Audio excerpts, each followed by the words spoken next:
¿Qué tal? ¿Cómo están? Les doy la más cordial bienvenida a esta clase, a esta primera clase de Sociología Cristiana. Me da mucho gusto verles, para quienes están aquí en vivo y también para quienes verán la clase más adelante en diferido. Tengo muy altas expectativas acerca de este curso. Este mini curso en realidad son 4 clases. Creo que es una herramienta muy poderosa que usted puede poner al servicio de su congregación, para hacer cambios reales, que tengan una incidencia efectiva en el grupo al que usted pertenece. Sabemos que el Espíritu Santo es quien mora en nosotros y que a través de su actuar podemos lograr cambios reales. Sin él, sin las condiciones que Dios ponga de por medio, nada es posible. Sin embargo, sabemos que también el conocimiento que Él nos permite adquirir a través de nuestro intelecto, de nuestra capacidad mental, pues es también muy importante. Entonces, es por ello que le doy nuevamente la más cordial bienvenida a este curso de Sociología Cristiana. Y como usted puede ver en esta primera diapositiva, tenemos ahí el título que es Sociología y Acción Cristiana. Es sociología y acción cristiana porque no solamente vamos a hablar acerca de la sociología, sino que tenemos que actuar con el conocimiento sociológico a nivel cristiano. Esto quiere decir que lo que aprendamos lo vamos a pasar por el filtro del Evangelio y de las Escrituras para que esto sea verdaderamente útil al servicio del reino de los cielos. Como acabo de comentarle, esta clase se está grabando en vivo, a diferencia de otros cursos que me han permitido impartir aquí en Poliandes, en donde han sido las clases 100% grabadas y transmitidas en diferido. Así que por esta razón vamos a tener alguna interacción con las personas, mis hermanas y hermanos en Cristo, que me hacen favor de acompañarme en esta clase en vivo. Procedo entonces a mostrarles la primer diapositiva, que en esta diapositiva estamos viendo el recorrido que vamos a tener a lo largo de este curso breve. Vamos a empezar primero con conceptos generales. Estos conceptos generales, más que conceptos oficiales de la sociología, es una introducción muy general a esta área del conocimiento. Y esta primera clase la vamos a invertir precisamente en esta fase de conocimientos generales. En las siguientes 2 clases entraremos al estudio general de los 8 autores que tenemos aquí en la pantalla. El día de hoy vamos a hablar de ellos de manera genérica, no vamos a profundizar en sus diferentes aportes que han hecho a la sociología. Sin embargo, sí vamos a hablar de ellos para poder dar pie a la introducción a la sociología que vamos a estar estudiando el día de hoy. Bueno, entonces, vamos a empezar primero con una serie de observaciones. Voy a tomar el caso de Bernard Mandeville, de esta diapositiva que tenemos, para poderle mostrar algunos elementos que es importante que usted tome en cuenta en el momento en el que usted revise el material impreso que se le hará llegar, como siempre, vía digital. Entonces, primero, a mano izquierda siempre va a encontrar el retrato del autor de quien estemos hablando. En este caso es de un Bernard Mandeville muy, muy joven. En la parte de abajo vamos a encontrar el periodo en el que cada uno de estos autores vivió. En este caso es 1670 a 1733. Fue el periodo en el que Bernard Mandeville vivió. En la parte de arriba encontramos 2 banderas. En algunos casos encontraremos solamente una. Y las banderas que estoy poniendo generalmente son banderas que nos permitan comprender la localización geográfica actual de los lugares en donde ellos vivieron. Esto quiere decir que no necesariamente la bandera que yo ponga era la bandera vigente en el momento en el que ellos pues estuvieron vivos sobre la faz de la Tierra. En el caso de Bernard Mandeville tenemos 2 banderas porque aunque él era holandés, la mayor parte de su vida, de sus escritos y de su trayectoria la realizó en Inglaterra. Es por ello que en el caso de Bernard Mandeville hay 2 banderas. Ahora, a un lado de la bandera de Inglaterra, o al menos en este caso de la bandera de Inglaterra, tenemos un burrito, y no quiere decir con esto que Bernard Mandeville fuera demócrata del Demócrata de los Estados Unidos. Obviamente que no, pero estoy poniendo esta referencia y lo verán ustedes a lo largo de los siguientes estudios o de las siguientes explicaciones, porque con esto pretendo mostrar que Bernard Mandeville era primordialmente liberal, era de una corriente liberal. Vamos a encontrar autores liberales, vamos a encontrar autores conservadores y vamos a encontrar un caso extraño y muy famoso que ni liberal ni conservador, sino pertenece a una corriente distinta, pero lo vamos a ver en unos momentos más. Entonces, el burrito o el elefante haciendo alusión a los partidos políticos norteamericanos simplemente es porque me parece que para quien vea este video más adelante podrá tener una referencia muy clara de si era liberal este autor o era conservador. ¿Ok? Ahora, abajo de donde dice Bernard, perdón, a un lado del nombre Bernard, que tiene una creo que se llama toga, el gorrito este, sí es una toga exactamente, porque es toga y birrete, pero en este caso es una toga.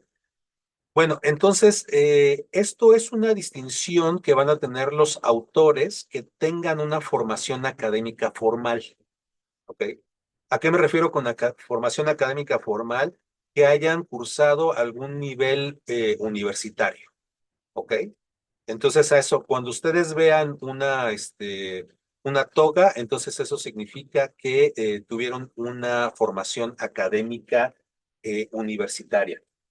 En la parte inferior al nombre, en este caso a Bernard Mandeville, dice médico, filósofo y economista. Influyó en el pensamiento de su época por la obra La fábula de las abejas. Esto es una breve descripción de cada autor con la ocupación la que desarrolló durante su tiempo de vida y alguna referencia muy rápida al aporte principal que cada uno de estos autores pudo haber tenido. Y finalmente, en la esquina inferior derecha hay unos montoncitos de dinero, hay unas moneditas ahí acumuladas. ¿Qué quiere decir esto de las moneditas ahí acumuladas? Que las tienen absolutamente todos los autores que vamos a observar durante este estudio.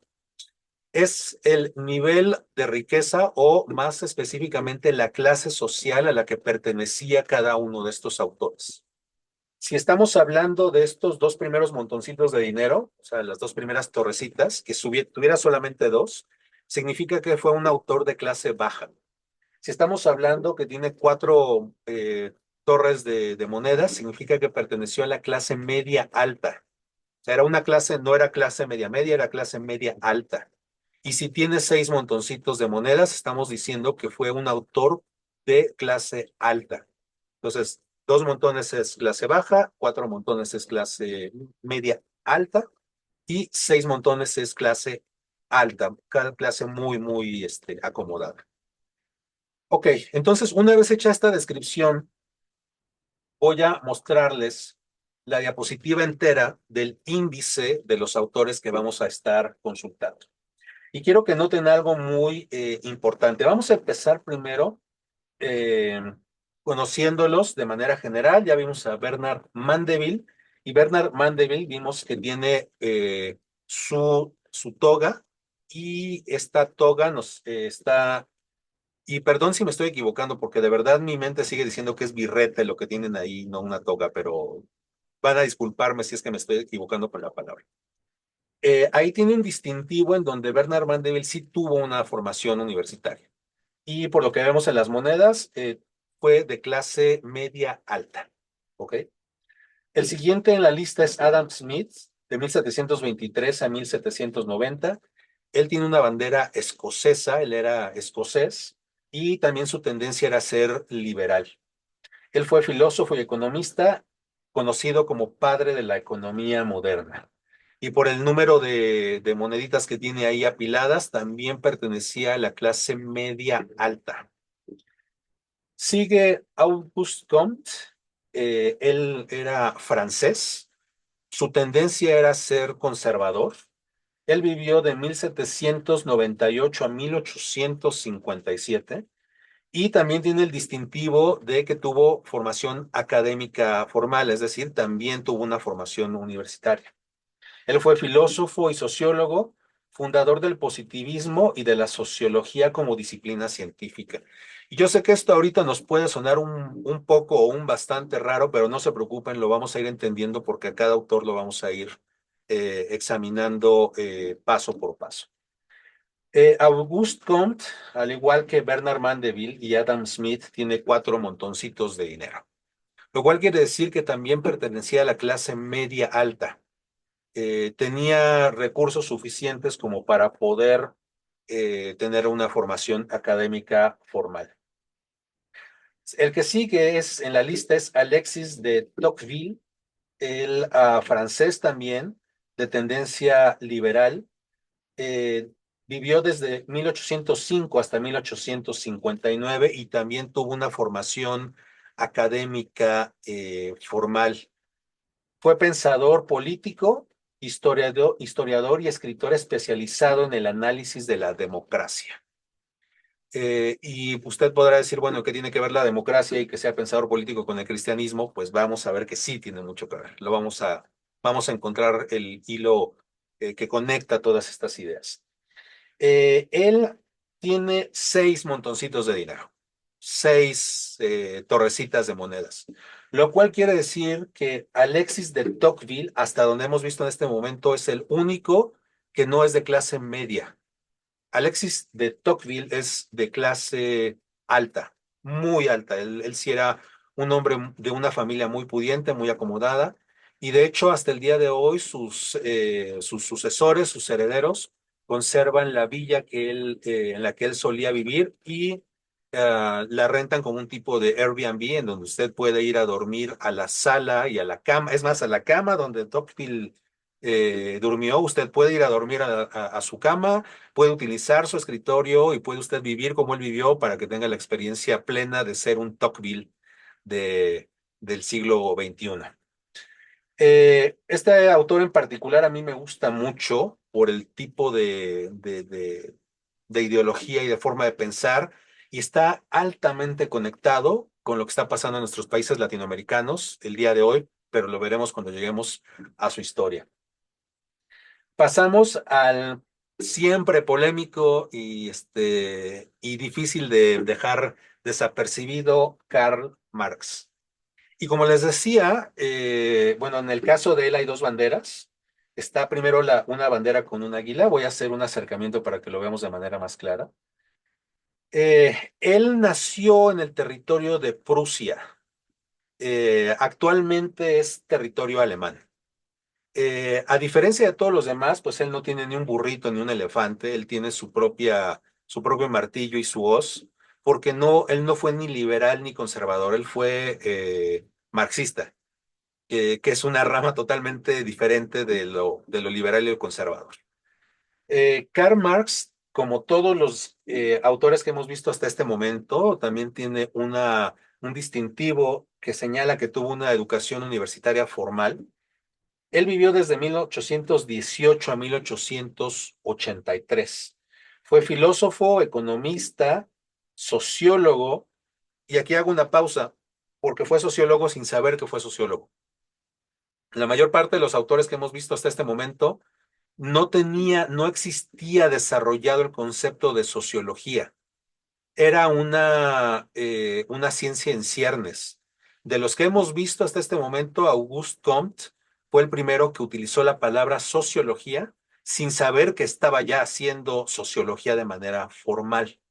Fue una palabra que él desarrolló para poder hablar acerca de un tema sin él autodenominarse sociólogo. Esa era una materia que apenas estaba buscando su lugar en la historia de las ciencias y luego sería de las ciencias sociales. Además de sociólogo, fue periodista y teórico revolucionario, cofundador del marxismo y escritor entre otros, de El Capital con sus tres enormes tomos y El Manifiesto Comunista. Y ahí, como vemos, tiene cuatro torrecitas de dinero, o sea que era de clase media alta, aunque pudiera haber gente que podría decir que eso no era cierto, que era un hombre que tenía carencias económicas bastante severas y realmente sí las tuvo, pero gracias al mecenazgo de su amigo, eh, perdón, se me está escapando el nombre ahorita me acuerdo. Pero tuvo un mecenas el cual sí lo financió y le ayudó a poder salir adelante económicamente. Karl Marx no siempre estuvo quebrado. Karl Marx sí tuvo momentos en donde pudo ser económicamente autosustentable, pero no siempre fue así. Creo que Marjorie está tratando de abrir el micrófono. Sí, ¿fue Federico Engels? Sí, ¿verdad? Ok, sí, fue el mecenas de Karl Marx. Perdón que se me haya escapado el nombre, pero de repente se me escapan los múltiples nombres que uno tiene que memorizar. Ok, más adelante tenemos a Emil Durkheim. Emil Durkheim. Él, además de francés y de tener una ideología de corte conservador, eh, podemos ver que tiene el distintivo de que tuvo una educación académica formal. Él vivió de 1858 a 1917, pero tiene un distintivo si alcanzan a percibir a un lado de su cabecita, pelona como la mía. Él fue judío. Entonces, por eso el distintivo de la estrella de David, porque él fue judío. Su padre fue rabino y por alguna razón en su vida, Durkheim no llegó a compartir la proximidad con Dios que su padre sí tenía. Fue sociólogo y filósofo y profesor, autor de El Suicidio, una obra muy famosa, un volumen muy denso, de muchas hojas, de muchas páginas, y también fue autor, entre otros, de Las formas elementales de la vida religiosa, que también es un libro bastante interesante, sobre todo para quienes somos creyentes y para poder entender cómo surge la religión, que no la espiritualidad, que son dos cosas diferentes, pero para entender cómo surgen las religiones y cómo los diferentes pueblos construyen sus propios elementos distintivos, desde los pueblos aborígenes que construyen un tótem y que desde el tótem le dan ciertas características, hasta pues religiones más evolucionadas en un sentido intelectual, hablando que ya no son solamente animistas, como los aborígenes australianos, por ejemplo, que tienen tótems y que en ellos reflejan los medios de la naturaleza, sino que ya estamos hablando de ideas más complejas como la relación entre los seres humanos, ciertas dogmas de comportamiento, ciertas leyes que rigen la vida de las personas, ¿no? Estamos hablando de algo más complejo, más elaborado. Bueno, Durkheim también tiene 4 montoncitos de dinero. Esto quiere decir que perteneció a la clase media alta. Durkheim también fue de clase media alta. Seguimos con Max Weber. Eh, Él también nació en territorio de Prusia, que actualmente pertenece al territorio alemán. Él también tenía una tendencia ideológica liberal, también tuvo educación formal, y Max Weber vivió de 1864 a 1920. Él fue sociólogo, economista, jurista e historiador, conocido por su análisis de la burocracia, el capitalismo y la ética protestante. Y esto fíjense que es bien importante cuando lleguemos al momento de estudiar a Max Weber, por dos situaciones muy relevantes.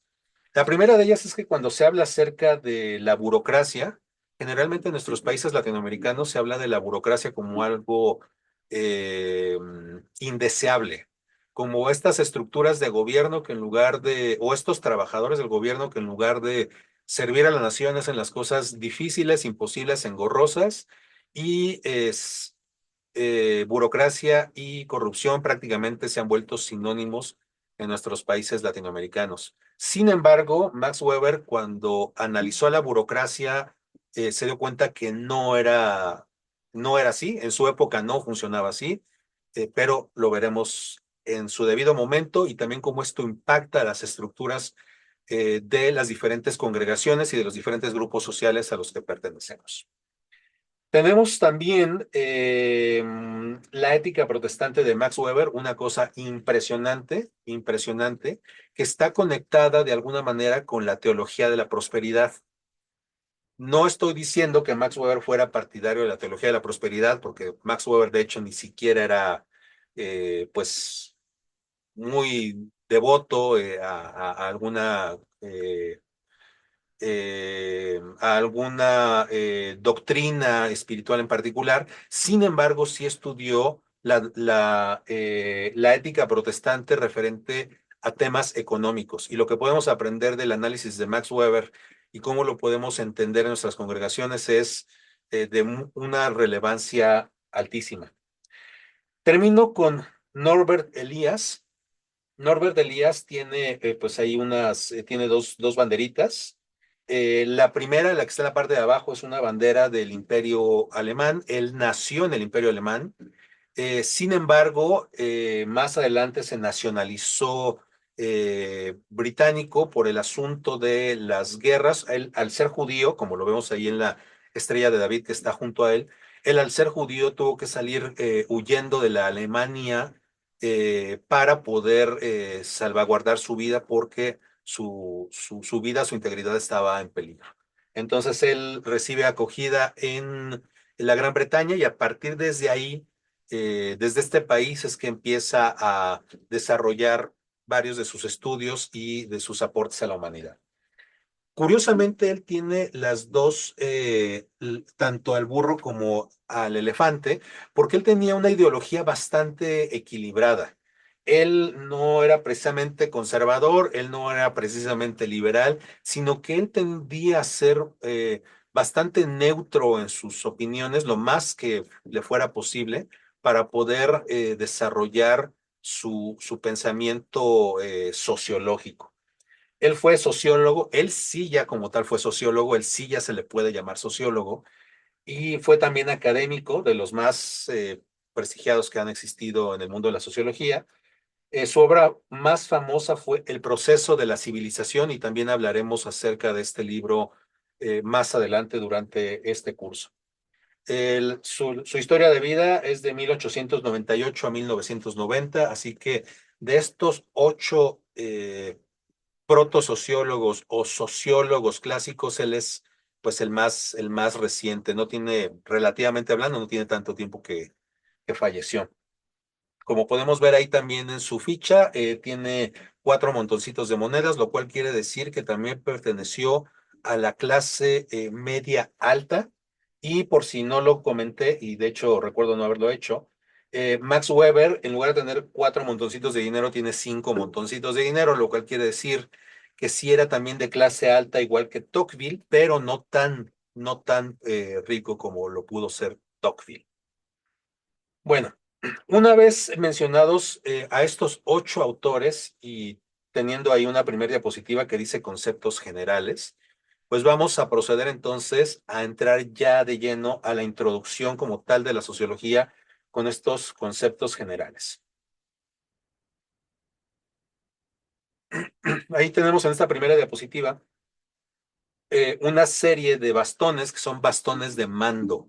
A esto se les llama bastones de mando.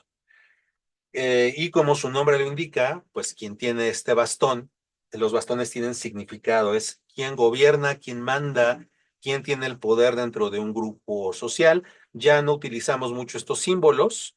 En la actualidad lo podrán, por ejemplo, utilizar los reyes en ocasiones especiales y ya no se les llama bastones de mando, son cetros, aunque también hay cetros y bastones de mando, existen las dos cosas. Y en el caso de México hay una peculiaridad extraña, como suele pasar lo extraño que está pasando en este país en estos días. Este video está grabando en el 2024. Al actual presidente que le quedan 4 o 5 días de gobierno, al empezar su gobierno, los grupos indígenas de este país, o un grupo en particular, una etnia específico, le dio al presidente actual un bastón de mando indígena, una vara de madera con una serie de adornos ahí de unos listones. Y bueno, pues ya el actual presidente le ha concedido actual presidenta electa, que en menos de una semana estará gobernando este país, este hermoso pero muy agitado país, ya le ha pasado ese bastón de mando, por lo cual, aunque estos bastones de mando siguen simbolizando poder y no los utilizan de manera muy frecuente, bueno, pues aquí en México recientemente esta tradición se ha conservado. Ok, les voy a mostrar las siguientes preguntas y aquí es donde sí necesito que eh, quien desee participar abra su cámara, abra su micrófono, levante su manita, porque vamos a tener muchas preguntas aquí que contestar. Y estas preguntas, y la primera ya apareció aquí en la pantalla, tienen que ver con lo que acabamos de ver acerca de este grupo eh, de sociólogos, de padres de la sociología. Aquí en mano izquierda hacia el centro aparecen otra vez, está Mandeville, Smith, Comte, Tocqueville, Marx, Durkheim, Weber y Elías.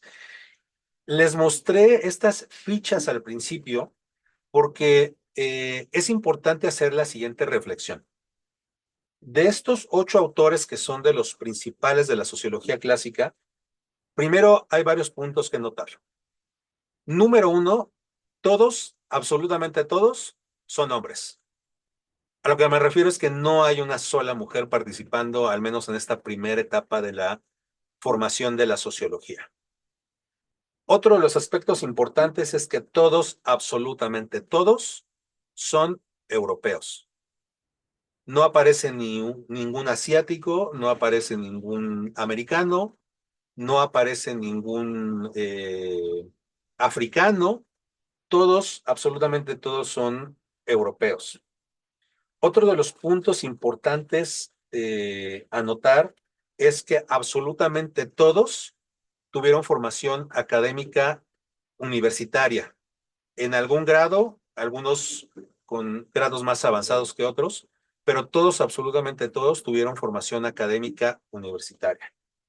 Otro de los aspectos relevantes a tomar en cuenta es que no hay un solo autor padre de la sociología o de la protosociología que haya sido de clase baja, ni uno solo.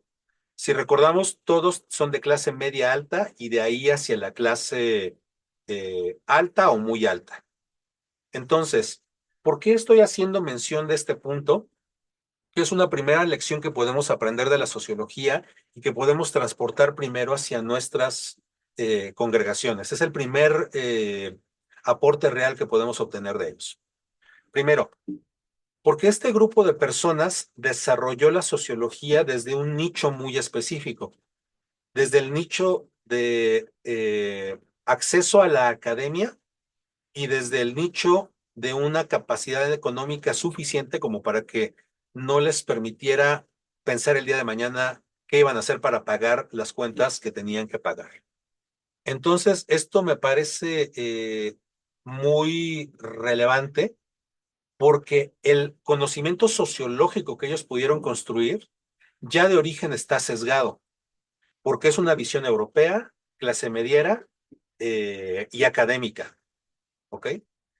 Si en este grupo de formadores del conocimiento sociológico hubiera intervenido la visión centroamericana, por ejemplo, o la visión asiática, o la visión africana, o la visión de la clase baja, probablemente las conclusiones a las que se hubiera llegado en la sociología temprana hubieran sido distintas a las que se llegó y que son las que tenemos actualmente.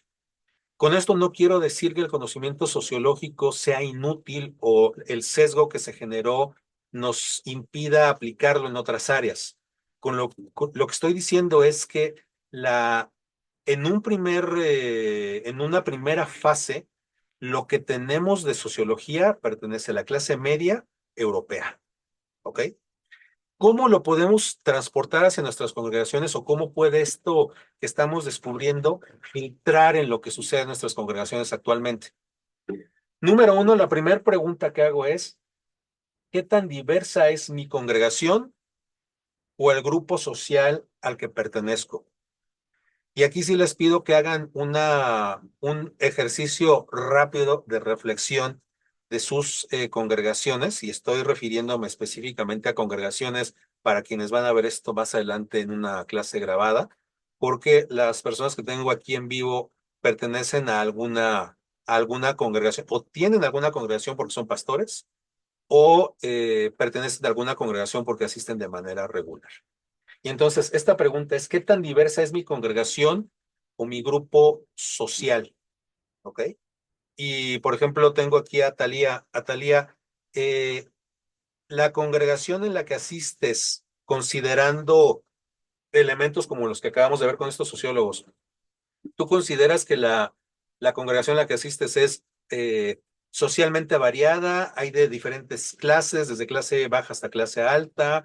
¿Hay desde el indígena hasta el urbano? ¿Hay desde el campesino hasta el obrero, hasta el profesionista?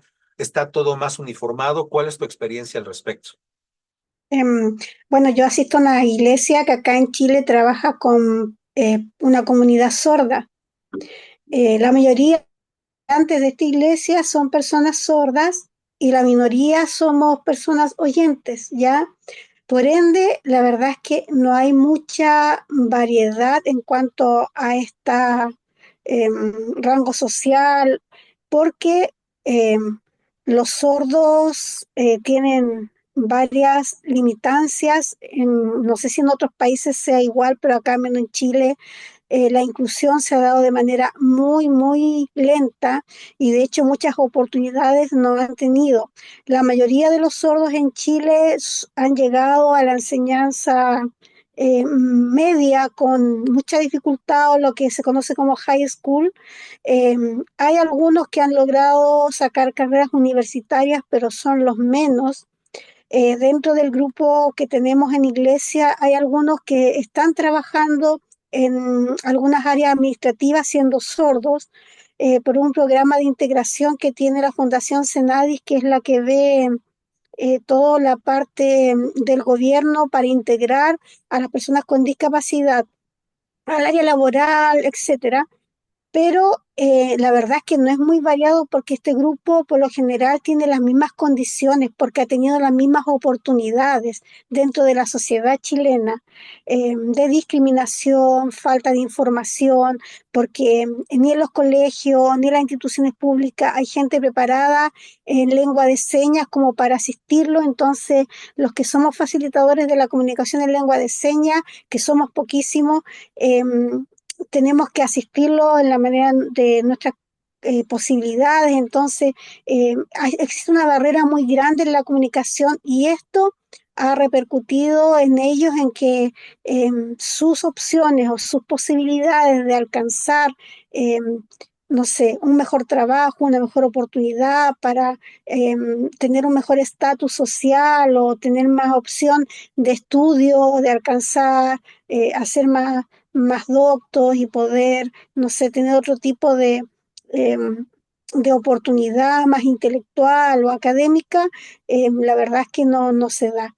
Y así que no existe como esta variación, es como bien uniforme el grupo social en mi iglesia porque son mayormente sordos y todos ellos han estado carentes de muchas oportunidades. Ok, gracias Atalia por tu aporte. Para quien lo va a ver esto en diferido, Atalia es de Chile. Entonces, estamos teniendo una perspectiva muy particular de una congregación con características muy específicas en Chile. El doctor escribió un comentario que justo para allá vamos a ir en un momentito más con las preguntas que vienen más adelante. Ahora, voy con la siguiente pregunta. Y estas preguntas les pido por favor que para quienes no levanten la mano o no les dé la palabra, al menos para estas preguntas en particular, sí las vayan respondiendo en su mente porque esta diapositiva en particular va a servir como base para lo que para el trabajo que se va a entregar para el final del curso, mediante el cual van a aprobar o no, la materia. Entonces, no son preguntas retóricas o de adorno, sí son preguntas que finalmente estamos empezando a responder como fundamento de lo que van a hacer para poder acceder a la calificación aprobatoria de la materia. Bueno, lo que sigue. ¿De qué manera incorporamos a los diferentes en nuestro círculo de opiniones y decisiones? Y de hecho esta pregunta ya es un tanto tendenciosa porque yo estoy dando por hecho que incorporamos a los diferentes. Pero bueno, suponiendo que incorporemos a los diferentes en nuestro círculo de opiniones y decisiones dentro de nuestra congregación o dentro del grupo de gobierno de la iglesia o dentro de el grupo de amigos que tenemos y en el cual nos apoyamos para tomar decisiones en cuanto a lo espiritual, ¿de qué manera incorporamos a esos diferentes? Y te hago la pregunta, Marjorie, ¿cómo en tu congregación o cómo desde tu pastorado se incorpora a los diferentes en tu círculo de opiniones y decisiones? Ok, para iniciar, empiezo con una joven que va a hacer su trabajo universitario en nuestra congregación. Ella se acaba de graduar de psicóloga y nos pidió que si podía hacer su trabajo ahí. Y tuvo la primera reunión con los líderes de las áreas que ella va a trabajar para atender la problemática que ella pueda detectar, para ayudar con algunas ideas y guianzas para que tengamos un servicio más eficaz y más asertivo en la iglesia. Luego de esa reunión le pregunté a ella cómo se sentía porque no es creyente, era la primera vez que visitaba las instalaciones y algo que le llamó la atención y usó esa palabra que usted ahora refirió. Me dijo que observaba que éramos una iglesia muy inclusiva, que eso la hizo sentir muy cómoda e incluso dentro de nuestros estudios bíblicos virtuales, cada cierto tiempo tocamos un tema sensible.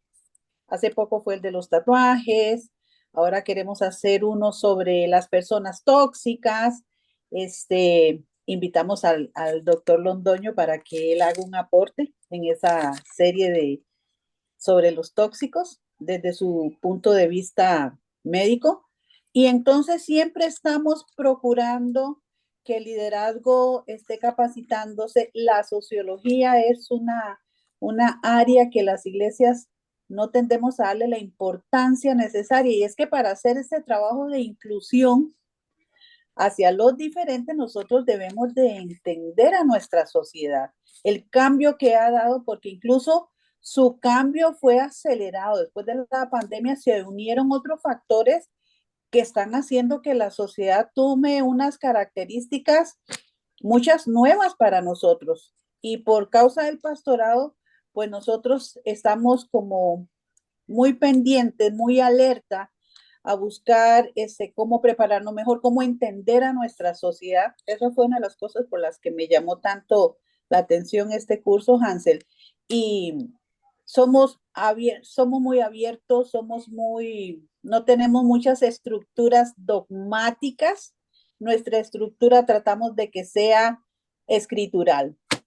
Lo que diga la Biblia, no lo adornamos, no lo ponemos más ácido, hacemos una labor de discipulado para que las personas entiendan que nuestro código para vivir, para actuar, es lo que dice la escritura, pero sí somos abiertos porque conozco a un Dios que es inclusivo. Es un Dios que trató, Jesús caminó en medio de muchos diferentes.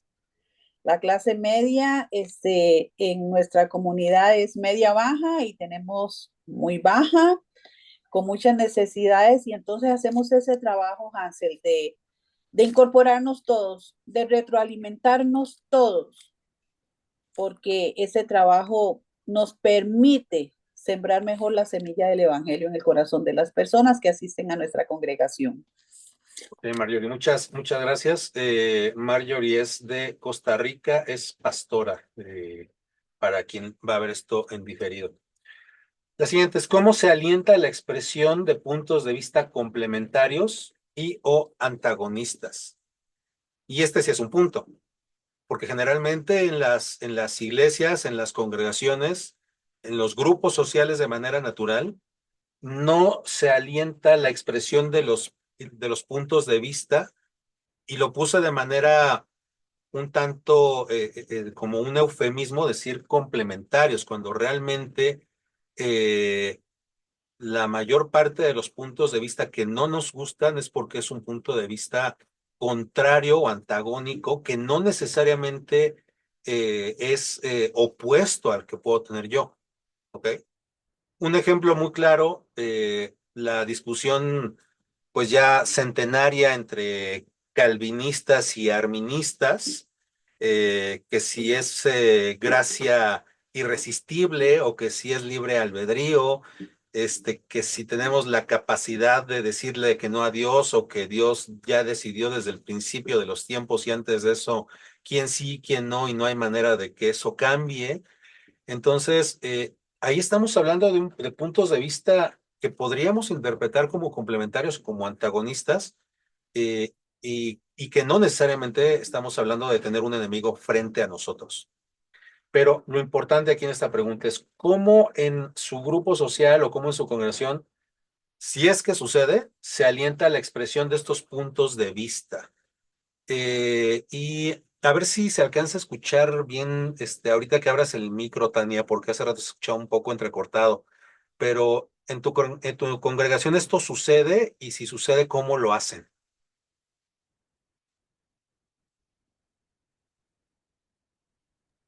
Hola, hola. ¿Me puedes repetir la pregunta? Es la que tienes aquí escrita, es que estaba con el teléfono y ya sabes cómo están las cosas acá en mi ciudad. Nos están dando unas noticias muy, muy bonitas. Ah, ok. Pero, ¿cómo se alienta la expresión de puntos de vista complementarios o antagonistas? Bueno, la congregación que yo estoy, yo creo que como es una congregación muy grande aquí en la ciudad, pasando pandemia se hizo una congregación todavía más grande. Llega gente nueva, pero también llega gente de otras iglesias de la ciudad que cerraron por pandemia o porque ya algo no les gustó en su congregación. Y nosotros estamos abiertos a recibir a toda la gente como si fuera nueva, ¿no?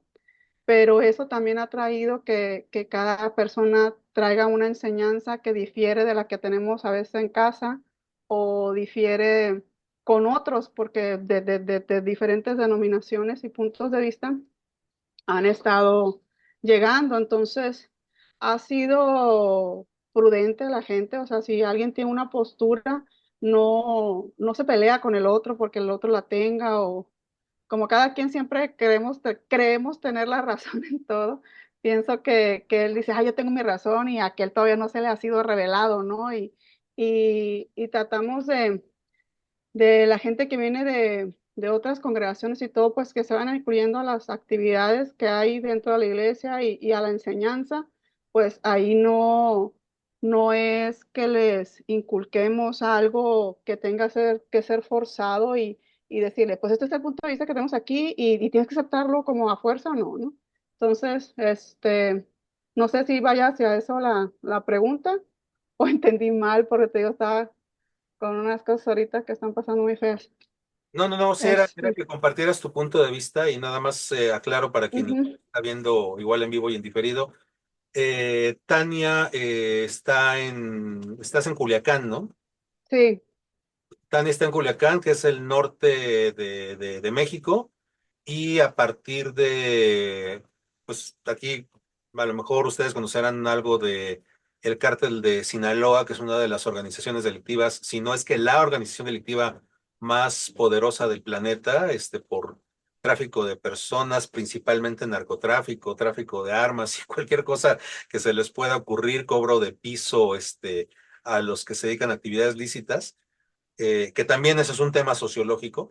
Bueno, en este momento, al estar en este cambio de gobierno que les mencionaba hace unos momentos, y al haber capturado recientemente al capo principal de esta organización, pues la ciudad en donde vive Tania, y ahorita en tiempo real está sucediendo, pues está pasando por una serie de enfrentamientos entre los dos principales bandos de narcotraficantes, y esto se ha complicado tremendamente porque dentro de estos dos bandos de traficantes, pues también hay dos bandos políticos, y hay no voy a entrar en detalles porque no es el caso, pero está metida la política, el crimen y el poder. Ahorita están midiendo fuerzas a ver quién se queda con qué. Entonces, por eso Tania nos hacía este comentario, porque a partir de hace un par de semanas, Ya casi 3 semanas estamos encerrados en nuestras casas sin salir.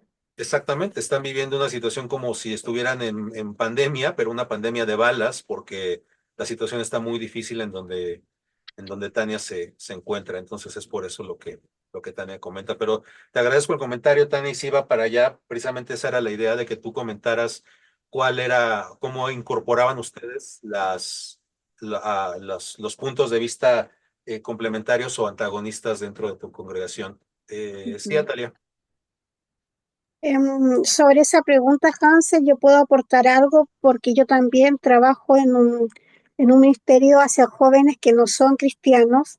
Nosotros tenemos un trabajo bien misionero y vamos hacia los jóvenes que por lo general no entrarían a una iglesia y nos ganamos el derecho a ser escuchados y ahí somos el Jesús que ellos conocen. Tenemos un llamado bien especial de parte de Dios y por ende eh, compartimos con muchos jóvenes que eh, tienen ideologías como están ahora, ideología de género, ideologías muy distintas a las de un cristiano, y no nos topamos con jóvenes agnósticos, jóvenes que son ateos, pero apuntando a tu pregunta, ciertamente, ¿qué hacemos nosotros ahí? Los desafiamos porque somos seres pensantes, entonces que nos cuestionemos y que pensemos y analicemos las cosas desde otro punto de vista, eso no tendría por qué ser algo malo, entonces nosotros no lo hacemos ver como, hoy tú estás pensando algo diferente, pero qué bien que te hagas preguntas. Que seas un joven, un chico que se haga preguntas sobre la fe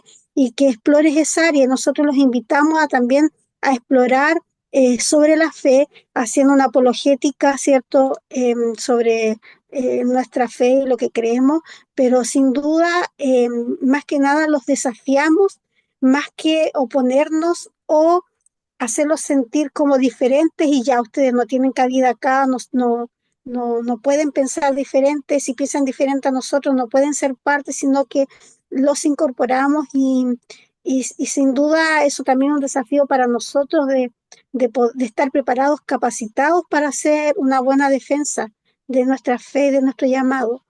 Eso quería aportar, Hansel.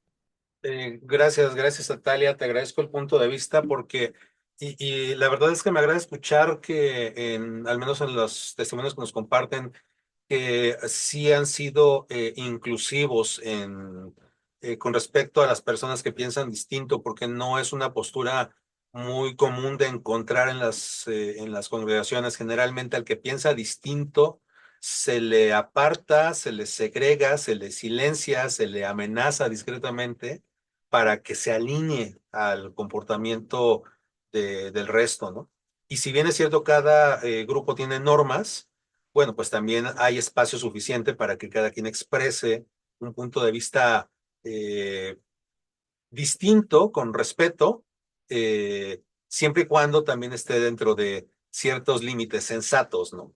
Porque si ya empezamos a cuestionar el tema de, no sé, temas discutidísimos y ya fundamentalísimos como la Trinidad misma, pues entonces nos volvemos un poco ociosos en las discusiones que se puedan tener. Marjorie, ayúdame con la siguiente pregunta, mira, para poder avanzar. ¿Cómo se incorporan estos puntos de vista en el perfeccionamiento de nuestras ideas?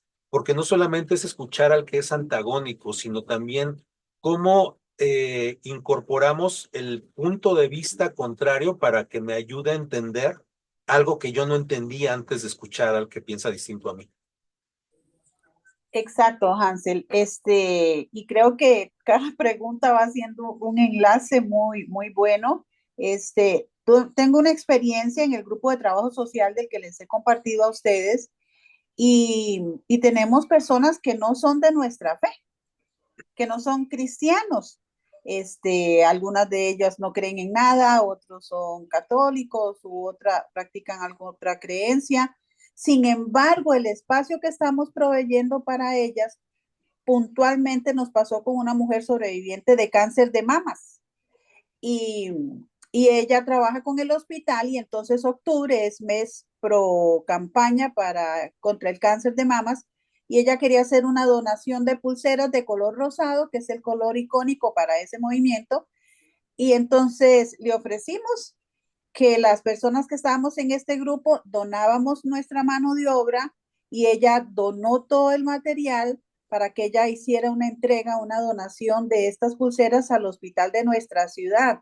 Al final les tomé una foto, oramos por cada pulsera y esta señora iba tan impactada precisamente por eso. Ella ha entendido de una manera diferente al que concebía lo que era el cristianismo. Y para nosotras como cristianas, hemos hecho un montón de ajustes en nuestra manera de pensar porque las diferencias nos dividen, nos hacen enmudecer y callar la entrega del Evangelio. Pero cuando nosotros estamos atentos a aprender, no solo quienes nos visitan, no solo quienes piensan diferente o contrario, sino que nosotros abrimos nuestra mente, nos damos cuenta que Dios va perfeccionando en nosotros el ministerio de la reconciliación. El amor comienza a fluir de una manera misericordiosa y generosa de la manera como Dios nos amó a nosotros. Así se van perfeccionando nuestras ideas, Hansel. Muy bien, muchas gracias, Marjorie. Voy a mostrar el resto de las preguntas para poder avanzar, porque nos falta un tramo y no quiero que nos extendamos demasiado. Les pido que pongan atención aquí en estas preguntas que les vamos a hacer llegar vía digital para que les puedan tener ahí a la mano, porque esto va a ser fundamento para poder hacer el trabajo que vamos a hacer hacia el final de todo esto. La siguiente es: ¿cómo lidiamos en la congregación o en nuestro grupo social con las opiniones que no nos son agradables? Y aquí sí tiene que haber una respuesta muy, muy sincera, un trabajo de autocrítica bastante importante, porque precisamente tenemos que considerar que vamos a tener opiniones que no nos van a gustar. Y sinceramente tenemos que decir cómo las procesamos actualmente y cómo podemos responder a ellas de ahora en adelante. Sobre todo porque, como les comentaba en el grupo en Telegram, este microcurso va dirigido a líderes y un líder va a ser constantemente cuestionado. Un líder va a ser constantemente desafiado por gente que no piensa igual. No solamente por gente que no piensa igual, puede haber gente que piense ligeramente distinto, pero puede haber gente que francamente y de manera gratuita va a estar en contra de todo lo que digas porque lo dices tú. Entonces, es importante pensar cómo lidiamos en nuestra congregación, en nuestro grupo social, con las opiniones que no nos son agradables. Y esto lo menciono con los autores que acabamos de ver, porque Marx no pensaba igual que Mandeville. Mandeville no pensaba igual que Elías. Elías no pensaba igual que Dornheim. Y sin embargo, gracias a esta interacción entre las ideas de ellos, es que tenemos el conocimiento sobre el cual nos podemos apoyar para avanzar en temas sociológicos. ¿Cuáles son las consecuencias de tener dentro de nuestro círculo de influencia exclusivamente a quienes piensan igual que yo? Porque eso es muy común para cualquier ser humano. Buscamos rodearnos de gente que piensa igual a nosotros y difícilmente vamos a buscar al que confronta nuestras ideas, porque no nos es cómodo. Pero como líderes, un líder tiene que estar acostumbrado al disenso, al que piensa distinto, al que inclusive se puede poner agresivo porque no sabe expresar de manera civilizada su punto de vista antagónico. ¿Ok? Y quien haya tenido un canal en redes sociales y quien haya tenido sobre todo, por ejemplo, un Twitter ahora que se llama X, o quien haya tenido una red social, por ejemplo, en TikTok, que son tanto X como TikTok, son las que para esto se prestan para más violencia y más virulencia, seguramente ha experimentado opiniones contrarias, pero no, la expresión no es necesariamente la más amable. Entonces, necesitamos acostumbrarnos a tener dentro de nuestro círculo de influencia gente que no piensa igual a nosotros, porque el mundo no piensa igual a nosotros y porque como cristianos la mayor parte de la gente no va a pensar igual a nosotros. Entonces, la pregunta sería, ¿cuáles son las consecuencias de tener solamente gente cercana que piensa igual o muy parecido a mí? ¿Qué enseña la Escritura acerca de la convivencia del pueblo de Dios con otros grupos sociales? Y aquí sí me quiero adelantar un poco a la reflexión y les planteo simplemente como un tema para que ustedes lo piensen y más adelante, cuando sea el tiempo, lo escriban y lleguen a las conclusiones que compartan con nosotros. La escritura, por ejemplo, en la Torá, eh, habla específicamente de no te juntes con ellos, no te mezcles con ellos, no hagas tratos con ellos. Vas a entrar a la tierra prometida y los vas a expulsar de ahí, pero no te cases con sus mujeres, no tengas que ver con ellos, ¿ok? Y entonces viene la siguiente pregunta. ¿Qué enseñanzas nos legó Jesús acerca de la convivencia entre los distintos? Y entonces Jesús, como sabemos, entre sus 12, pues tuvo al celote, o sea, al más radical de los radicales, y al recaudador de impuestos. Este, tuvo a los dos hermanos ambiciosos, los Boanerges, y tuvo a apóstoles de los que apenas si sabemos su nombre y poco sabemos de qué hicieron. Tuvo a los principales de los principales, a los más protagonistas como Pedro, y por ejemplo, a Tomás, ¿no? Que de lo que él sabemos es de su falta de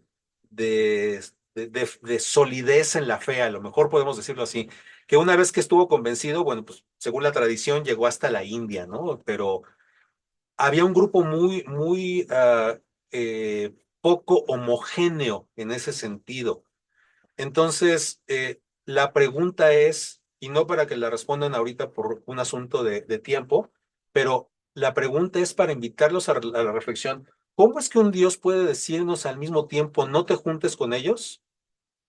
Y por otro lado nos está diciendo, júntate con los que son bien distintos a ti. ¿Ok? Me gustaría que hicieran la reflexión y que más adelante pudiéramos compartirlo fuera fuera del récord, por decirlo de alguna manera, y para quienes lo están viendo en diferido, si tienen algún comentario al respecto, ya saben que la parte de abajo, en la caja de comentarios está abierta para que podamos establecer alguna comunicación a través de ese medio.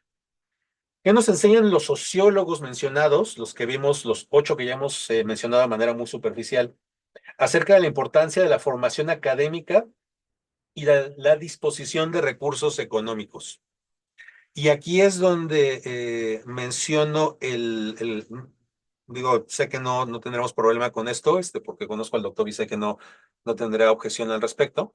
Leo el comentario y dice, la filosofía y sus variantes son hechas por personas que tienen tiempo para la academia y para pensar. Con hambre la gente no piensa en sociología. Y eso es totalmente cierto. Y por eso quise esperarme hasta este momento, porque esta pregunta iba enfocada para allá. ¿Qué nos enseñan los sociólogos mencionados acerca de la importancia de la formación académica y de la disposición de recursos económicos? Que desgraciadamente, si no tienes dinero,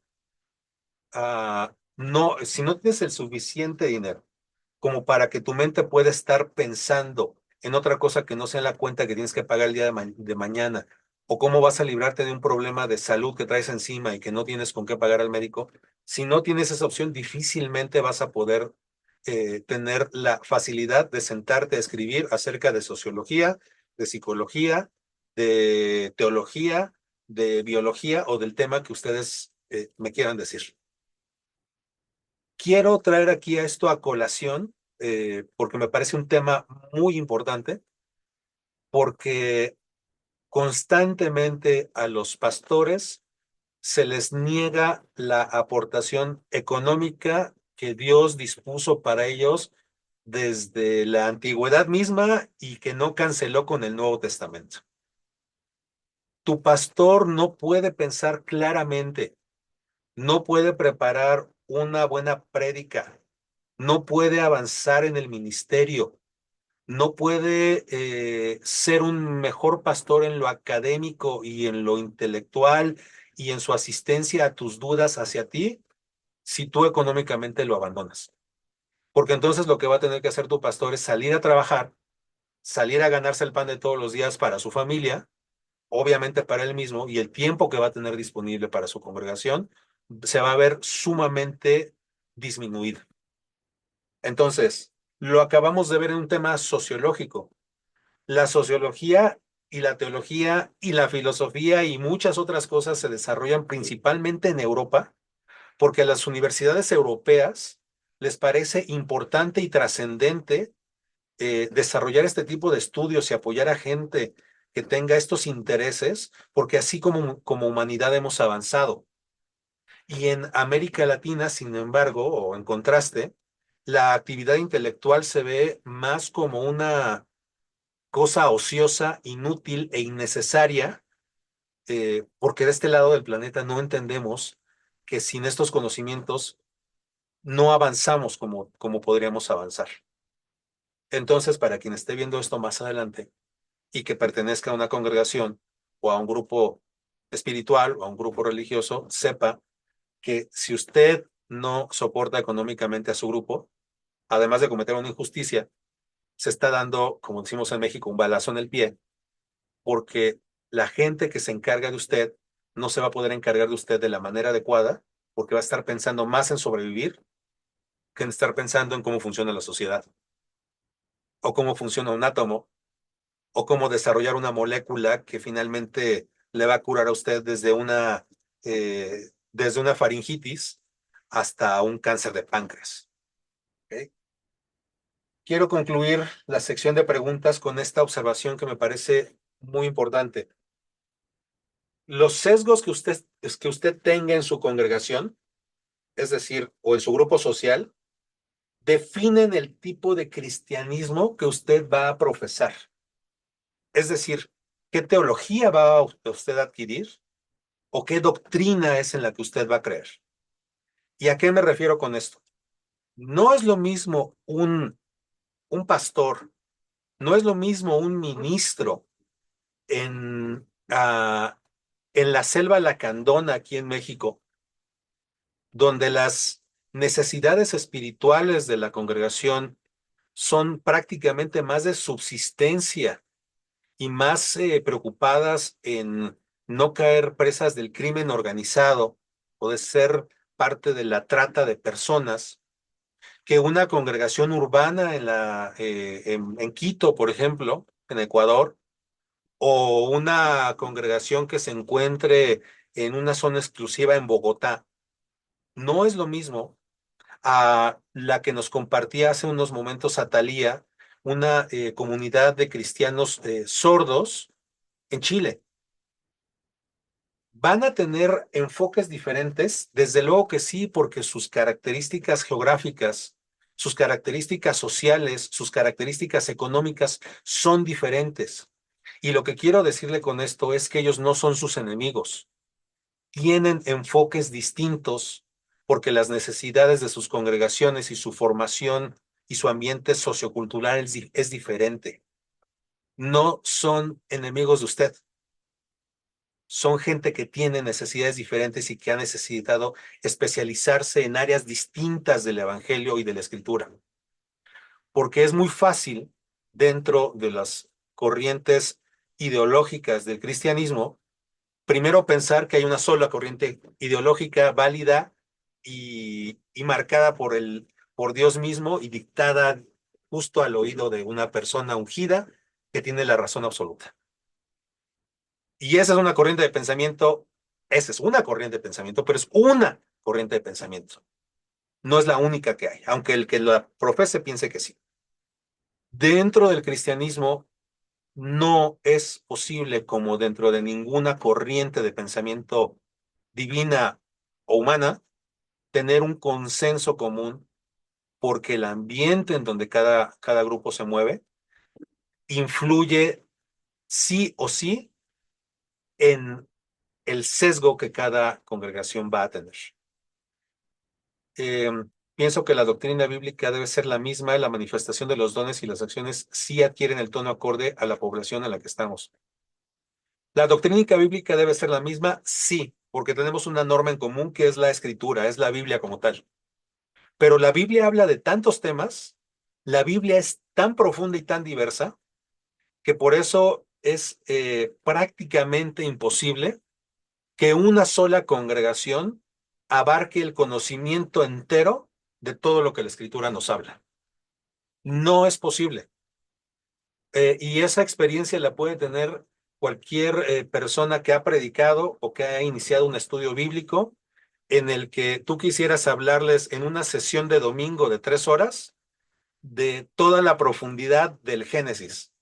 Y te das cuenta que el Génesis es tan profundo que te puedes llevar, como hay congregaciones que de hecho así sucede, se le llevan versículo por versículo del Génesis y dentro de 30 años acaban de terminar el Génesis y solamente el Génesis. Eh, entonces, hacia allá va el comentario que estoy planteando y que por eso necesitamos tener un pensamiento flexible y tolerante. Y que también por eso, como mencionaba hace unos momentos, eh, necesitamos ser tolerantes con el que piensa distinto, no porque esté en contra necesariamente, siempre y cuando tenga una doctrina sensata y sana, porque también hay límites de lo sano y de lo sensato.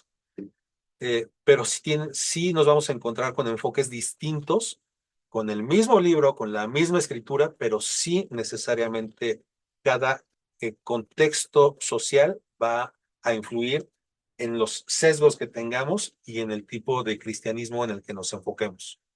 Algunos son más de cristianismo de la cruz, algunos son más de cristianismo de la resurrección, otros son más eh, y no estoy diciendo que sea correcto, y voy a mencionar algunas cosas y no estoy diciendo que sean correctas, simplemente estoy diciendo que existen. Hay quienes son más de la teología de la liberación, hay quienes son más de teología de la encarnación, hay N cantidad, las que ustedes me digan.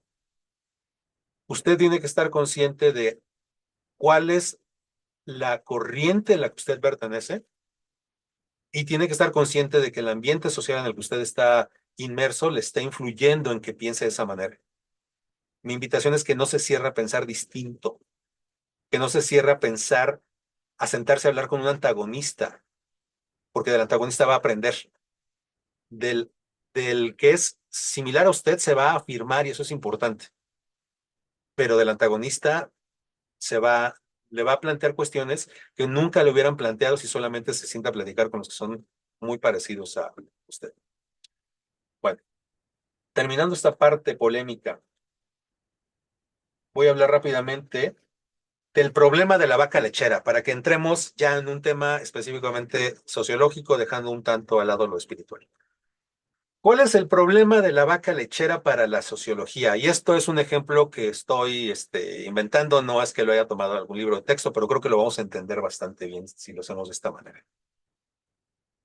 Imagínese que usted tiene una vaca, y es una vaca lechera, no es una vaca cualquiera, ¿no?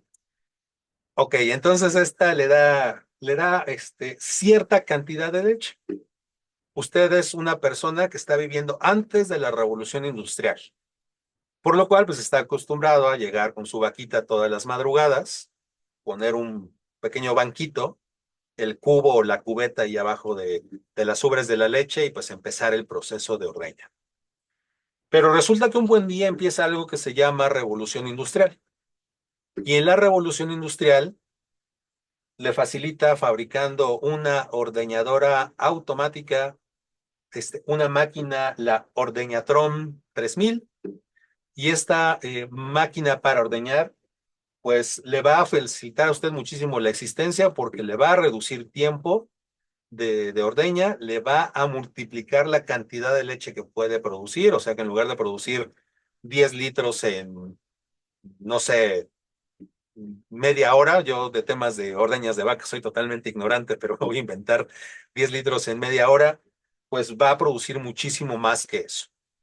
Y entonces, pues en lugar de tener un, un cubo o una cubeta lechera, pues ahora resulta que va a producir 6 en el mismo tiempo y con menor cantidad de esfuerzo.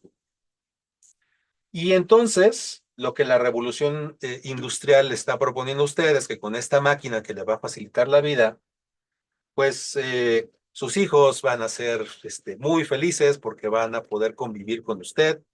El que era antes ordeñador de vacas ahora va a tener tiempo para ser padre de familia y jugar con su hijo y con el resto de las vacas que van a ser muy felices. Pero pasa algo. Resulta que cuando usted empieza a utilizar esta máquina, pues se da cuenta de que su vaca no está feliz. De hecho, su vaca se deprime y tiene un problema que no tenía antes. No solamente la vaca se deprime, sino que ahora se da cuenta de que usted va a necesitar un técnico que le repare la ordeñadora, el Ordeñatron 3000, cada cierto tiempo, porque resulta que esta máquina se descompone frecuentemente.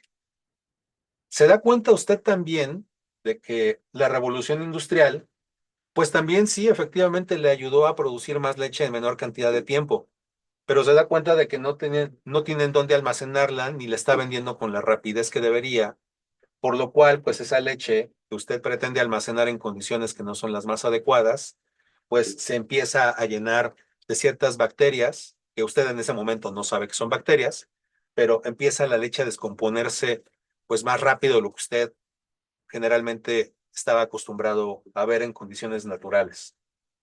Al final, resulta que pues no es una persona que ordeñe una vaca feliz y que sea feliz, como se lo prometió la revolución industrial, sino que ahora tiene un montón de deudas por pagar porque contrató gente para que le ayudara a ciertas cosas que tuvo que despedir una vez que llegó la máquina.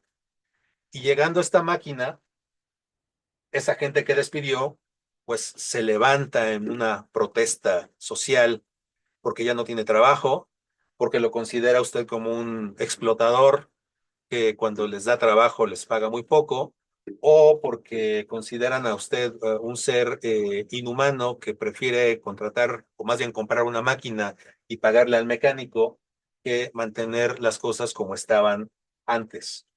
Estas protestas sociales desencadenan que la gente diga, pues Dios no existe, ¿dónde está Dios?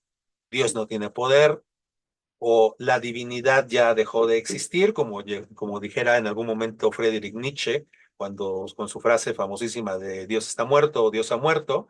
Entonces se empieza a propagar esta idea y esta tendencia al ateísmo, o ya ni siquiera al agnosticismo, sino al ateísmo, o a una violencia directa contra los grupos que profesan alguna fe.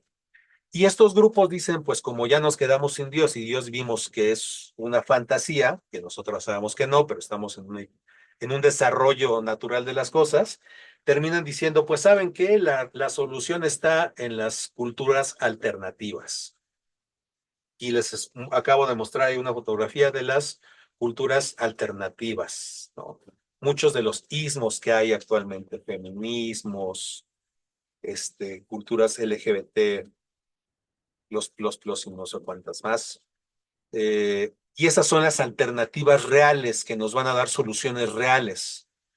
Y todo empezó por el problema de la vaca lechera. ¿Okay? Ahora, ¿qué tiene que ver esto con la sociología? Los primeros sociólogos, y recuerden este tema de la vaca lechera porque de ahí vamos a partir. Estos primeros sociólogos estudiaron, y me refiero a cuáles son los primeros sociólogos, los que tenemos ahí abajito. Mondeville, Smith, Comte, Tocqueville y demás. Estos primeros sociólogos estudiaron la transición desde las sociedades agrarias o las de las vacas, sociedades tradicionales, hacia las sociedades industrializadas o modernas. Es decir, antes ordeñábamos a mano, ahora ordeñamos con máquinas. ¿Qué otra cosa estudiaron? La creciente influencia de las ciencias modernas. Es decir, ¿qué hace la sociedad para producir más con la misma vaca? Estudiaron el crecimiento de las metrópolis modernas. Es más, es decir, la gente ahora viene a las granjas donde se necesitan técnicos de ordeña. Donde está la máquina, ahí va la gente a buscar trabajo. Antes iban al campo y en el campo se quedaban porque era el centro de producción. Ahora vienen a las ciudades donde están las máquinas y eso hace que las metrópolis empiecen a crecer y nos presenta problemas sociales que antes no se tenían. Esos primeros sociólogos estudiaron el proceso de secularización, por ejemplo. La gente ha dejado de creer que la vaca produzca leche por voluntad divina. ¿Y ahora por qué produce la vaca leche? ¿Ok? También estudiaron el desarrollo de las nuevas estructuras políticas, como la democracia y el totalitarismo modernos. Es decir, el dueño de la máquina ordeñadora ahora es el nuevo rule maker o el que pone las reglas. Ya no es la iglesia. Antes la iglesia ponía las reglas, antes la iglesia decía que se valía y que no. Ahora no, ahora el dueño de la máquina es el que dicta el ritmo que se ha de seguir. El proceso de racionalización es otra cosa que se estudió en los primeros sociólogos. Es decir, si la vaca produce leche, es la vaca la que importa, no las concepciones filosóficas acerca de la creación divina de la vaca. O sea, ya no nos importa el origen de la vaca, ya no nos importa el plan de Dios general y cómo la vaca forma parte de ese plan divino y cómo la vaca nos nutre y cómo nosotros, gracias a la vaca, por voluntad de Dios, estamos nutridos. Eso ya no importa. Ya lo que importa es que la vaca produce leche, sí o no. Punto. Se acabó todo lo demás. Y también estos primeros sociólogos estudiaron el proceso de civilización, es decir, los modales importan, los modales en la mesa, por ejemplo, y no precisamente los de la vaca. ¿Y por qué les estoy poniendo algunos ejemplos que pudieran sonar un tanto absurdos? Porque cada una de estas cosas que estamos viendo tiene que ver con alguna de las teorías sociológicas que desarrollaron los sociólogos clásicos que vamos a estudiar. Por ejemplo, en el caso del proceso de civilización, en donde los modales importan, esto lo desarrolló Norbert Elias, que es uno de los que acabamos de ver hace un momento. ¿Y qué tiene que ver Norbert Elias y el uso, por ejemplo, del tenedor en la mesa con la sociología y cómo esto desemboca en el cristianismo y en nuestras congregaciones? Pues resulta que tiene que ver, sí tiene que ver. El uso de un tenedor dentro de la mesa, ¿qué tiene que ver con el cristianismo? Resulta que tiene que ver. Y eso es lo que vamos a ir estudiando durante las próximas sesiones, por muy loco que parezca. Ok. En el inicio de la sociología se hicieron grandes preguntas. Tres. La primera, ¿por qué están sucediendo todos estos cambios?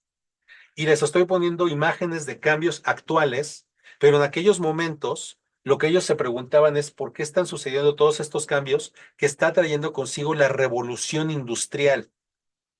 Es decir, ¿por qué hay más pobres? ¿Por qué hay más gente sin empleo?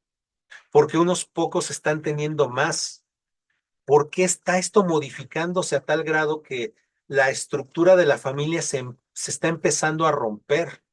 Porque antes la gente podía quedarse en su pueblo natal y ahora tiene que moverse grandes distancias y abandonar sus tradiciones y sus costumbres para adoptar nuevas tradiciones y costumbres para poder conseguir trabajo. Esas preguntas siguen vigentes, pero varias de ellas ya están contestadas. Las preguntas actuales es, ¿por qué están sucediendo estos cambios? Es decir, hombres que ya no quieren ser hombres, ya no les importa. La masculinidad ya no les interesa. Hombres que quieren ser mujeres y que ven en ese lado femenino de la masculinidad, si valiera la expresión, una alternativa una alternativa viable para un proyecto de vida. ¿Por qué las mujeres ya no quieren asumir el rol tradicional femenino?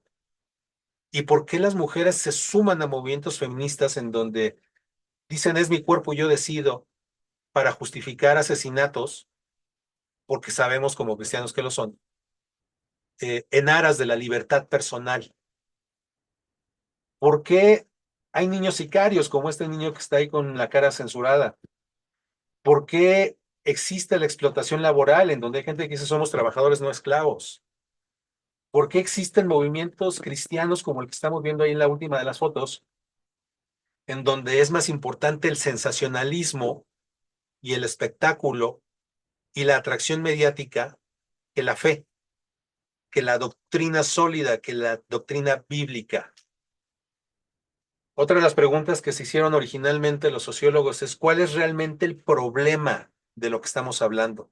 Es decir, necesitamos discernir los problemas de la modernidad, es decir, cuál es el origen de los problemas. No solamente la anécdota, no es solamente describir por qué pasa lo que pasa, sino qué origina que esté pasando lo que esté pasando. ¿Para qué? Pregunta 3. Para plantear cuáles son las soluciones posibles. ¿Qué podemos hacer para que esta sociedad de la que cada grupo de sociólogos de su época esté hablando, para que esa sociedad funcione? Es decir, necesitamos saber qué está pasando, qué lo origina y cómo lo vamos a corregir si es que se puede corregir. Y los sociólogos clásicos que vimos en la primera diapositiva empezaron a preguntarse esto, empezaron a descubrir cómo funciona la sociedad, qué la mantiene unida, qué la disgrega, por qué ciertos valores son válidos para un grupo social y por qué otros no. Y si la cosa va mal, como empezó a estar mal con la revolución industrial, y no me refiero a que la historia de la humanidad empezara mal con la revolución industrial, cada etapa ha tenido sus problemas, pero cuando se presentaron problemas nuevos durante la revolución industrial, estos sociólogos dijeron, ¿qué está pasando y cómo lo vamos a resolver? Y uno de los más violentos en cuanto a sus propuestas y más radicales fue Marx. Pero déjenme decir que sobre esta idea de acordar ciertos puntos con los antagónicos, había puntos en donde no estaba tan equivocado, pero me parece que la propuesta de solución era muy equivocada. Y les dejo precisamente este comentario porque sé que la mayor parte de nosotros conocemos a Marx. No se preocupen, no soy socialista, no soy así de radical, pero quiero decirles que entiendo ciertos puntos de lo que él expresó cuando empecé a entender un poco más su manera de pensar y el contexto en el cual él empezaba a plantear sus ideas. ¿Y por qué es importante para nosotros? Porque hay movimientos activos, sobre todo en América Latina, llamados Teología de la Liberación, que toman ideas marxistas, que la juntan con el cristianismo y hacen un bodoque medio raro de doctrina, que actualmente está vivo y está impulsando movimientos latinoamericanos. ¿Me parece que están equivocados? Yo creo que sí. Me parece que están muy equivocados algunos de ellos, pero que es importante que los conozcamos porque en algún momento nos los vamos a encontrar. Y a lo mejor no te das cuenta, pero tu país puede estar gobernado por una ideología de corte marxista, socialista, comunista, medio cristiana, y tú vas a votar sin saber que estás votando por él. Y necesitas saberlo, porque finalmente termina perjudicándote a ti y a tu país. Ok, ya casi acabamos. Hago un recorrido muy rápido por la sociología, ya que tenemos todo este bagaje, para decir que en el año 400 antes de Cristo, Platón ya había desarrollado ciertos modelos utópicos de sociedades perfectas. Es decir, Platón ya estaba haciendo esbozos de sociología en el 400 antes de Cristo, pero nunca la desarrolló realmente como tal. En el siglo XVIII, a mediados del siglo XVIII, son los filósofos de las escuelas escocesas de filosofía moral quienes inician la aproximación moderna a lo que la ciencia, a esta ciencia que se llamaría sociología. Este grupo es conocido por su contribución a la ética, la moral y la teoría social. Y tenemos varios de ellos conocidos. El más importante para nosotros, que ya lo hemos mencionado, es Adam Smith, del que vamos a hablar un tanto. ¿Okay? Finalmente, en 1838, Auguste Comte, que ya se los mencionaba, francés, mencionó por primera vez la palabra sociología, que viene de socius, compañero, y logos, que es conocimiento de algo. Quiero decirles algo, hasta entre los mismos sociólogos no acaban de definir bien a bien lo que es la sociología. Por eso es que no les estoy entregando una definición eh, de diccionario de la sociología, porque es un tanto ambiguo definirlo. Pero recurriendo al primer sociólogo que definió la palabra sociología, Es como el conocimiento de tu compañero. Ya ahora podemos entenderlo como el conocimiento de los grupos. ¿A qué le llamas un grupo? Vamos a entrar en otro problema sociológico porque ni ellos mismos saben definir si un grupo es de 2, de 3, de 5, de 20 o de cuántos para poder entonces decir que ya puede entrar un estudio sociológico. Simplemente digamos que, como lo dijo Comte, es el estudio o conocimiento de tu compañero. Esta mención aparece en su obra El curso de filosofía positiva, y la sociología, según Comte, debería abordar el estudio de las leyes sociales con el mismo rigor que las ciencias naturales estudian los fenómenos físicos. Yo sé que esto ahorita no se va a entender porque es muy abstracto, pero cuando veamos a Comte lo vamos a entender. Ahorita simplemente es para poderlo dejar esbozado. Finalmente, hasta 1892 es Albion Small, que se convierte en profesor de sociología en Chicago, lo cual nos quiere decir que la sociología ya reconocida por una universidad sucedió hasta 1892. Y no es hasta 1950 con estos dos autores, que es Talcott Pearson y Robert Merton, que abordan la sociología con teorías académicas, las cuales inician la sociología moderna, que esa no la vamos a ver. Porque la sociología moderna, a partir de los 50, ya implica métodos estadísticos, se olvidan de la filosofía, se olvidan de la especulación de las ideas y entran en el método científico y le meten números y le meten tablas matemáticas y le meten, pues básicamente estadística, que es lo que es. Y a partir de esos estudios estadísticos y matemáticos definen conceptos sociológicos. Y ya estaríamos hablando de una cosa bien distinta que para el alcance de este curso pues no nos va a dar para tanto. ¿Ok? Finalmente, ¿para qué sirve la sociología? Y con esto voy a cerrar la clase el día de hoy, que es la diapositiva más importante que quiero que se lleven en la mente. Después de todo lo que vimos, de los primeros sociólogos, de la diapositiva de las preguntas, de cómo son en tu congregación, de si son inclusivos o no, de si son tolerantes o no, de ver un poco de la historia de la vaca lechera, de cómo una simple vaca pudo generar todo un asunto que desembocó en teorías de comportamiento feminista. Obviamente está muy exagerado, pero es para que se entienda. Quiero que se lleven esto en la mente, porque esto es lo que vamos a aprender en este curso. La sociología sirve, entre otras muchas cosas, para gobernar. Si tú no tienes en tu mente bien claros los principios que gobiernan la sociología, al menos la sociología clásica, te estás perdiendo de una herramienta muy importante. Es como si fueras un médico, un cirujano, y no tuvieras un bisturí para operar. Es elemental, es básico. Y tan elemental y tan básico y tan importante es la sociología para un buen gobierno. Y si tú estás en una congregación y eres pastor, estás gobernando tu congregación. Y si tú simplemente asistes a la congregación y no gobiernas la congregación, pero quieres en algún momento poder gobernar algún grupo en el buen sentido de la palabra, no gobernar para manipular, gobernar para aportar. Si tú quieres bien gobernar, necesitas saber sociología. Es básico. Y se los demuestro con este documento. Harvard Kennedy School, la formación de la clase política.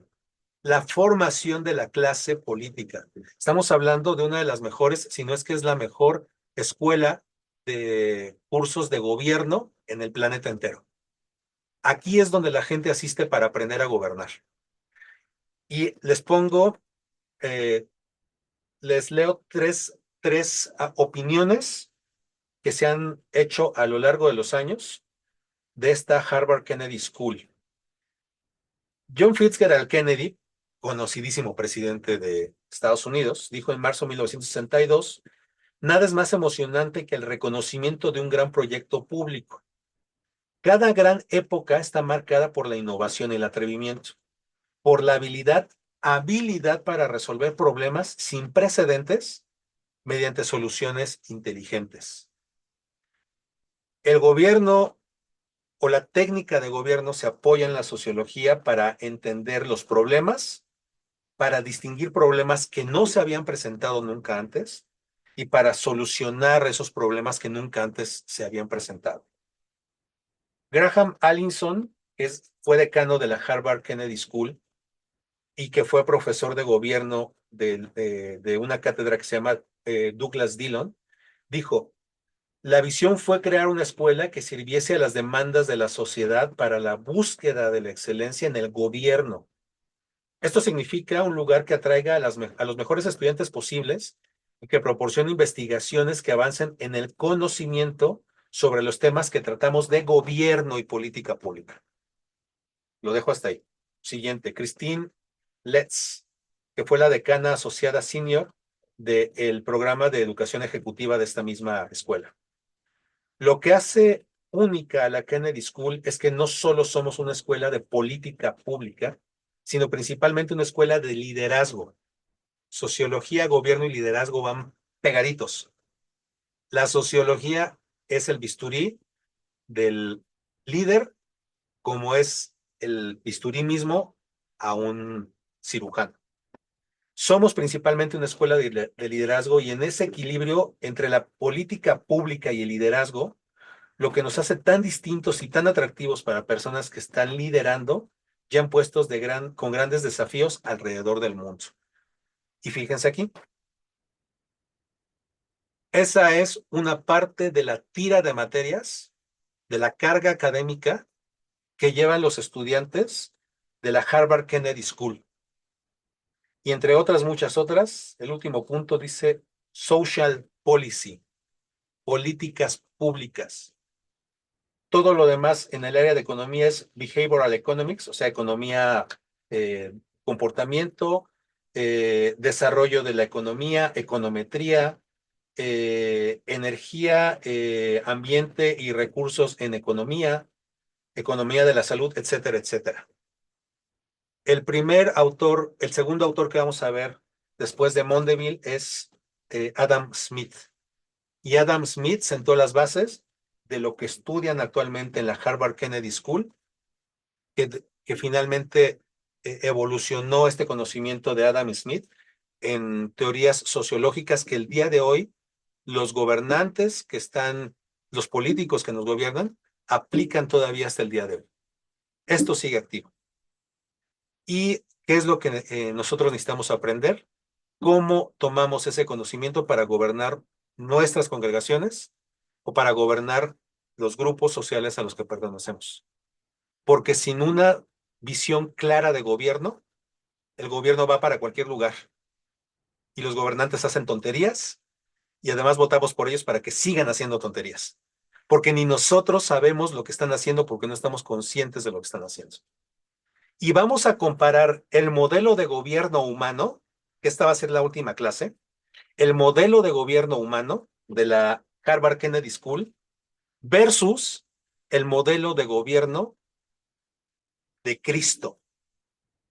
El mundo dice, la sociedad debe de ser así, estos son los parámetros, estos son los conceptos, esto es lo que se espera, esto está bien. Y Cristo viene a decir, el mundo dice esto, pero yo les digo esto. Y entonces se van a dar cuenta del choque que hay entre una visión materialista, mundana, de te doy estos reinos para que los gobiernes y me adoras, versus la fidelidad de Jesús a Dios diciendo, sí está interesante y sí me gustaría, porque podría evitarle mucho dolor y mucho sufrimiento a toda esta gente, pero hay algo más importante, el proyecto de gobierno de mi padre. Y ese es otro boleto. ¿Ok? Perdón, lo dije muy mexicano. Esa es otra historia, esa es otra situación, ese es otro proyecto totalmente diferente. Aquí lo voy a, aquí lo voy a dejar. Vamos a terminar justo en este momento. Permítanme terminar aquí con la presentación y regresar con ustedes. Ok, ya estoy con ustedes. Voy a leer este comentario aquí del doctor que dice, bienvenidos a la sociología, un módulo que va a levantar ira santa en algunos, odio a veces, la sociología aplicada a la congregación a veces choca con los paradigmas religiosos tradicionales. Y así es. Va a haber cosas que no van a gustar, va a haber cosas que les van a sonar raras, extrañas, porque no estamos acostumbrados a escuchar acerca de sociología. Pero sobre todo mi interés principal es abrirles el panorama para que todos podamos entender que quienes nos gobiernan tienen técnicas de gobierno que ya están aplicando, que hay técnicas de gobierno que se pueden aplicar en las congregaciones y está bien, porque no son diabólicas, es simplemente conocimiento aplicado a un grupo humano, pero que también tenemos que tener bien clarita, clarita la línea súper marcada entre la forma que gobierna el mundo y la forma en que gobierna Dios. Y entonces vamos a entender que allí, si estas ideas las traspolamos a la época de Jesucristo, cuando Él estaba en carne y hueso caminando sobre esta tierra, y se las aplicamos su forma de gobierno, su propuesta, a la forma de gobierno romana, y cómo estas ideas chocaban tan fuerte entre lo que pensaban los romanos y lo que pensaban los mismos fariseos acerca de cómo se tenía que gobernar, nos van a abrir un panorama respecto a la interpretación de los evangelios bien importante, bien bonita, y que nos va a permitir leer la escritura en una tercera, cuarta, quinta o sexta capa nueva de lo que ya hemos leído 40 veces. Créanme que eso es a lo que aspiro y espero que lo pueda lograr. Bueno, voy a dejar hasta aquí la grabación. Les agradezco a quienes nos han seguido en diferido. Saben que para poder colaborar en estas discusiones que tenemos después de las grabaciones, pues inscríbase a los grupos en vivo. Le conviene porque además tiene reconocimiento oficial que puede ser válido en su país. Y créame que la institución Poliandes hace un gran esfuerzo para que pueda usted estudiar de buena calidad y de todo esto de manera gratuita. Hacemos nuestro mejor esfuerzo para que usted abra su panorama y su conocimiento y sobre todo, pues si requiere este reconocimiento oficial, lo pueda tener.